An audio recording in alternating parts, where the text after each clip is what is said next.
mengejek atau merendahkan teman yang berbeda agama.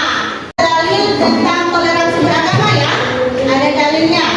Yang pertama, surat Al-Hujurat ayat 13 yang artinya, hai manusia, sesungguhnya kami menciptakan kamu dari seorang laki-laki dan seorang perempuan, ya. Kemudian manfaatnya, apa manfaat saling menghormati dan menghargai perbedaan agama? Ada yang bisa baca? Ya, oke, silakan. Manfaat saling menghormati dan menghargai perbedaan agama, kehidupan yang harmonis, masyarakat yang saling menghormati dan menghargai perbedaan agama akan hidup dalam damai dan harmoni jauh dari konflik dan permusuhan. Oke, cukup. Itulah manfaat saling menghormati dan menghargai perbedaan agama, yaitu kehidupan yang harmonis ya. Jadi kita selalu dengan tetangga-tetangga atau teman-teman ya. Jadi tidak ada perkelahian. Yang kedua, meningkatkan rasa persatuan, selalu bersama. Ketika kita meminta bantuan kepada orang lain, pasti orang lain akan membantu kita ya, karena kita saling Membantu. saling menghormati dan menghargai. Kemudian membangun hubungan sosial yang baik, gitu ya. Setelah Ibu menjelaskan materi tadi tentang sikap menghormati dan menghargai agama lain, ada yang ingin bertanya? Oke, adik Gita, ayo. Saya ada agama Kristen. Terus kalau dia mengalami sholat ibadah bagaimana nih? Oke, pertanyaannya bagus ya.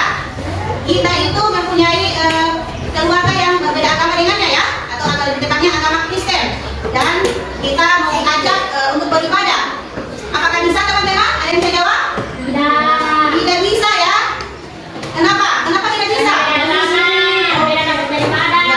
Ya, beda agama, beda tempat ibadah. Oke, bagus ya. Baik, apa dulu adik kita dan adik Jaki yang terlibat? Ada yang mau bertanya? Saya mau. Oke, silakan. Ibu, bagaimana kalau kita beragama lain dan kita mempercayai keyakinan agama lain, apakah itu boleh? Oh, tidak boleh ya. Ada yang bisa memberikan jawaban lainnya? Oke, jadi kita agama Islam dan mempercayai agama lain selain Islam itu tidak bisa ya. Jadi kalau kita Islam, ya kita kan sudah mengucapkan dua kalimat syahadat, ya.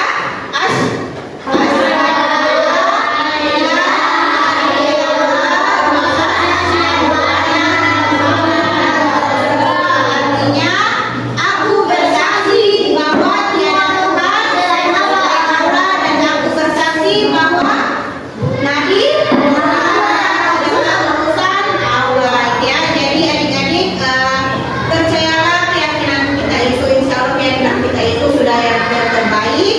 Jangan melihat orang lain agama yang berbeda kita ikut-ikutan dengan mereka ya. Oke kan ya? Ayo perhatikan. Di sini ibu kalian sudah duduk secara berkelompok ya. Oke, dan ibu akan memberikan tugas kelompok. Kalian terbagi menjadi 3 kelompok, kelompok 1, kelompok 2, dan kelompok 3. Oke, sekarang ibu bagikan LKPD-nya.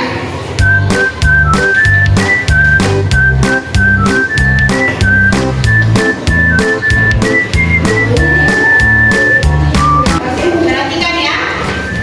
Oke, di sini LKPD-nya itu, jadi ibu berikan kalian studi kasus ya. Studi kasus tentang situasi yang membutuhkan sikap saling menghormati, misalnya seorang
dengan cara yang mengerti. Yang ketiga, menyelenggarakan acara atau kegiatan khusus di sekolah yang merayakan hari besar agama secara bergantian.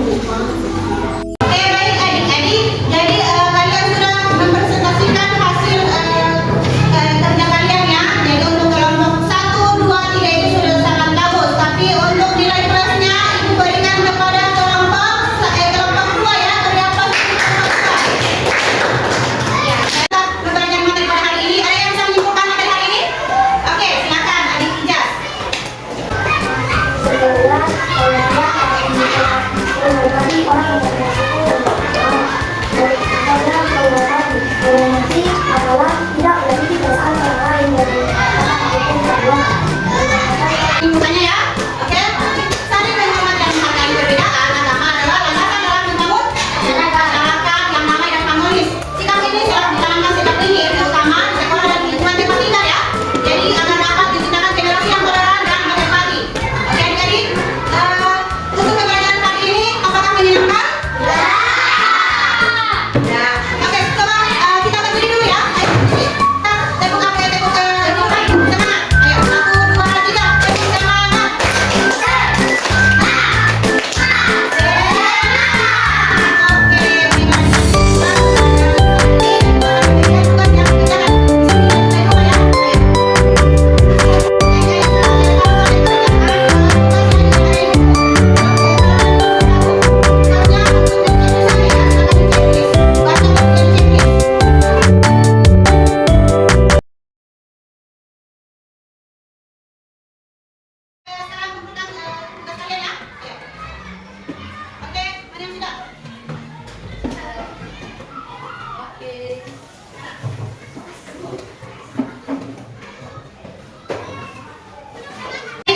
Kalian sudah mengerjakan tugas individu, kemudian ibu menitip PR ya untuk dikerjakan di rumah yang terdiri dari 5 soal, 3 tingkat ganda dan 2 uraian ya. Jadi tolong kerjakan di rumah. Baik, Bu. Oke baik, insya Allah kita bertemu di minggu depan dengan materi